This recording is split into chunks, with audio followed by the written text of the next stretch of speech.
খলিফাতুল মুসলিমিন হযরত ওমর রাদিয়াল্লাহু তাআলা আনহু কবরের নিকট দিয়ে যখন হাঁটতেন তিনার ভিতরে ভয় কাজ করত। একদিন গভীর রজনীতে খলিফাতুল মুসলিমিন রাস্তা দিয়ে টহল দিচ্ছেন, হঠাৎ করে একটা কবর সামনে পড়ল রে মুসলমান আমার। ওই কবরের পাশে দাঁড়িয়ে খলিফাতুল মুসলিমিন অঝরে কাঁদতে লাগলেন, কেঁদে কেঁদে বলতে লাগলেন, ওমর শুনে নাও, তোকেও কিন্তু এই মাটির ভিতরে যাওয়া লাগবে, এই মাটির ভিতরে তোকেও যাওয়া লাগবে, এই মাটি কিন্তু তোকে ধরবে। কি গ্রহণ করে মাটির ভিতরে তুমি যাও, যদি তুমি নেক অর্জন করে সৎকর্ম অর্জন করে যদি না যেতে পারো রে ওমর, তোমার জন্য মাটি হবে জাহান্নামের গর্ত, আর যদি সৎকর্ম করে যেতে পারো তোমার জন্য হবে জান্নাতের বাগান। কুল্লু নাফসিন যায়িকাতুল মাউত, আল্লাহ তাআলা জানিয়ে দেন প্রাণী মাত্রই মৃত্যুর স্বাদ গ্রহণ করবে। পৃথিবীর বুকে যত প্রাণী আছে সব প্রাণীগুলো দুনিয়া থেকে বিদায় নিয়ে চলে যাবে। কোনো প্রাণী এই দুনিয়ার বুকে জীবিত থাকতে পারবে না, যত বড় বড় প্রাণী হোক না কেন, কোনো প্রাণী দুনিয়ার বুকে থাকবে না। দুনিয়ার বুক থেকে সকল প্রাণী চলে যাবে। শুধু তাই নয়, আশরাফুল মাখলুকাত দুনিয়ার বুকে থাকবে না। মা চলে যাবে, বাবা চলে যাবে, দাদা চলে যাবে, সন্তান আদি চলে যাবে। দুনিয়ার বুকে কেউ থাকবে না। সে যেখানে পালন করুক না কেন মুমিন, যত জায়গায় পালন করবে, কোনো পালন করে কোনো লাভ নাই। আল্লাহ তাআলা পবিত্র কোরআন কারীমে সূরাতুন নিসার 78 নং আয়াতে আল্লাহ তাআলা জানিয়ে দেন, আইনামা তাকুনু ইউদরিকুমুল মাউত ওয়ালাউ কুনতুম ফি বুরুজিম মুশাইয়াদা। মুসলমান ভাইরা আমার, একটুখানি গভীর মনোযোগ দিয়ে শুনি। আল্লাহ তাআলা জানিয়ে দেন, তোমরা যেখানে থাকো না কেন মৃত্যু তোমাদেরকে এসে ধরবে। যদিও তোমরা শক্তিশালী দুর্গের ভিতরে অবস্থান করো, যেখানেই থাকো না কেন মৃত্যু তোমাদেরকে ধরবে। যে যেখানে পালায়ন করুক না কেন, কোথাও পালন করে কোনো রেহাই পাওয়া যাবে না, কেউ রেহাই পাবে না। আল্লাহ তাআলার ডাকে সাড়া দেওয়াই লাগবে। আল্লাহ তাআলা জানিয়ে দেন, ওয়াত্তাকু ইয়াওমান তুরজাউনা ফীহি ইলাল্লাহ, তোমরা সেই দিনের ভয় করো যেই দিন তোমাদেরকে আল্লাহ তাআলার দিকে ফিরে যেতে হবে।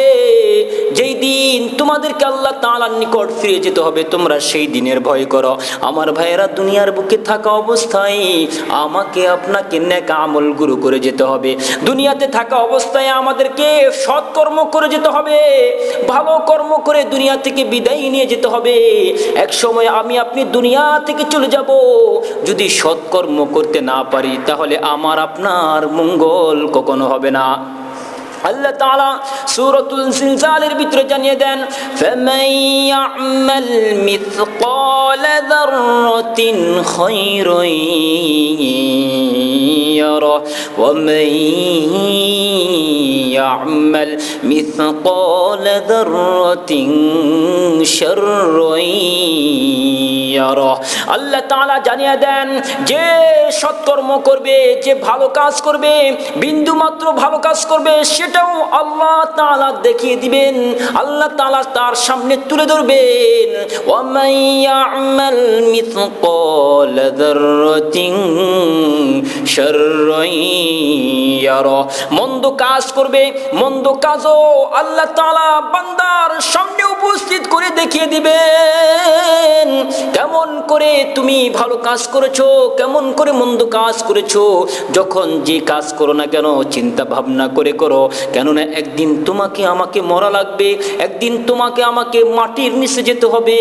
ওই 3.5 হাত মাটি, যে মাটির নিচে সবাইকে যাওয়া লাগছে।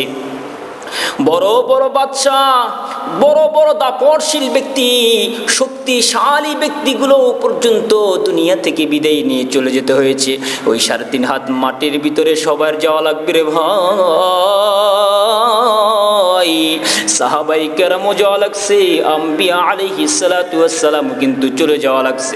আমার ভাইরা, ওই মাটির নিচে যাওয়ার পূর্বে চিন্তা করতে হবে মাটি আমার সাথে কেমন ব্যবহার করবে, আর আমি কি অর্জন করে যেতে পারছি। খলিফাতুল মুসলিমিন হযরত ওমর রাদিয়াল্লাহু তাআলা আনহু কবরের নিকট দিয়ে যখন হাঁটতেন, তিনার ভিতরে ভয় কাজ করত। একদিন গভীর রজনীতে খলিফাতুল মুসলিমিন রাস্তা দিয়ে টহল দিচ্ছেন, হঠাৎ করে একটা কবর সামনে পড়ল রে মুসলমান আমার। ওই কবরের পাশে দাঁড়িয়ে খলিফাতুল মুসলিমিন অঝরে কাঁদতে লাগলেন, কেঁদে কেঁদে বলতে লাগলেন, ওমর শুনে নাও, শুনে নাও, তোকেও কিন্তু এই মাটির ভিতরে যাওয়া লাগবে, এই মাটির ভিতরে তোকেও যাওয়া লাগবে, এই মাটি কিন্তু তোকে ধরবে।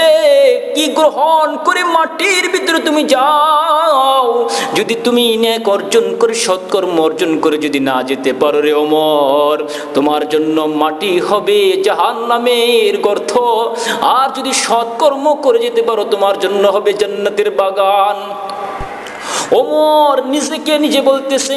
আমার ভাইরা, এই জন্য আমি আমার সম্মানিত মুসল্লি ভাইদেরকে বলি, আমার প্রিয় ভাইরা শুনে নেন, শুনে নাও, দুনিয়ার বুকে যতদিন তুমি থাকবে আল্লাহর হুকুম নবী করিম সাল্লাল্লাহু আলাইহি ওয়াসাল্লামের জীবন আদর্শ অনুসরণ করে চলতে হবে। মরণের কথা ভয় করতে হবে, মরণের কথা, কোথায় কখন কোন স্থানে মরণ হবে কেউ জানে না। ওমা তাদরি নাফসুম বিআই আরদিন তামুত, কোথায় তোমার মরণ হবে কোনো প্রাণী জানে না, কোথায় মরণ হবে, কোন স্থানে মরণ হবে, কোথায় আপনার দাফন হবে কেউ জানে না। এই জানার ক্ষমতা কাউকে দেওয়া হয় নাই। অতএব তোমাকে আমাকে মরা লাগবে, কিন্তু মরার পরও কোথায় মরণ হবে কেউ জানে না। এই জন্য আমার ভাইয়েরা একটুখানি চিন্তা করে দেখুন, কিসের জন্য আমরা এত কিছু করতেছি, কার জন্য অর্জন করছি, কার জন্য দিবারাত্রি কষ্ট করছি। কোথায় মরণ হবে সেটাই আমরা খোঁজ খবর নিতে পারি না, কোন স্থানে মরণ হবে সেটাও জানি না। আমার আপনার জীবনটাকে সুন্দর করে যদি সাজাইতে না পারি, ওই 3.5 হাত মাটির নিচে ওই মাটি আমার আপনার জন্য সৎকর্ম করলে হবে জান্নাতের বাগান, আর যদি আমরা অসৎকর্ম করে যাই আমার আপনার জন্য হবে জাহান্নামের গর্ত। আমার বন্ধুগণ, এই জন্য বলি সৎকর্ম করো। ফামান ইয়ামাল মিসকালা যাররাতিন খায়রান ইয়ারা, আল্লাহ জানিয়ে দিয়েছেন যদি তুমি বিন্দু মাত্র সৎকর্ম করো, ভালো কাজ করো, সেটা স্পষ্ট করে দিবে, তোমাকে জানিয়ে দেওয়া হবে। আর ওই জানানোটা তোমার জন্য কত বড় নেক কাজ হবে। যখন তুমি জানতে পারবে তুমি নেক কাজ করেছো, তোমার মনের মধ্যে শান্তি, তোমার মনের মধ্যে প্রফুল্লতা কাজ করবে, তখন তুমি সবচেয়ে বড় সার্থক হবে, পৃথিবীর বুকে তুমি বেঁচে থাকাটা সার্থক হবে। এই জন্য বলি আমাকে আপনাকে প্রতিটা মুহূর্ত, প্রতিটা সময় আল্লাহকে স্মরণ করে আল্লাহর হুকুম পালন করে চলার জন্য চেষ্টা করা। আল্লাহ আমাদেরকে তৌফিক দান করুন, সকলে বলি আমিন।